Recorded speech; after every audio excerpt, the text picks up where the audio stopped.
আসসালামু আলাইকুম। আজকে কিন্তু শুক্রবার। এই যে পুরা রাস্তা ফাঁকা, দেখছেন? পুরা রাস্তা ফাঁকা, আর গাড়ি ঘুরিও তেমন কিছু নাই।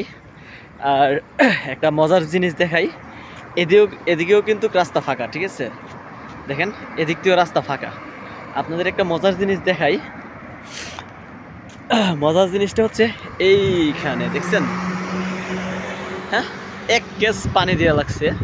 আর এখান থেকে একটা পানি নেই, ফুল এক কেস পানি দেওয়া লাগছে, ঠিক আছে? এখানে এক কেস পানি দেওয়া লাগছে, খাওয়ার কেউ নাই। এটা কিন্তু হয়তো কোনো এক সৌদি দিয়ে গেছে। এদিক দিয়ে যারা হাঁটবে, ঠিক আছে, যারা হাঁটবে তাদের জন্য তারা একটা করে পানি নেবে কিংবা দুইটা করে পানি নেবে, নিয়ে তারা পানি পান করবে। তো জিনিসটা দেখে অনেক ভালো লাগলো। আর ভালো লাগে এই যে পার্কিং, এটাতে কিন্তু মানুষ হাঁটা চলাফেরা করে, একটু এক্সারসাইজ করে। তো ভালোই লাগে জিনিসগুলো দেখলে।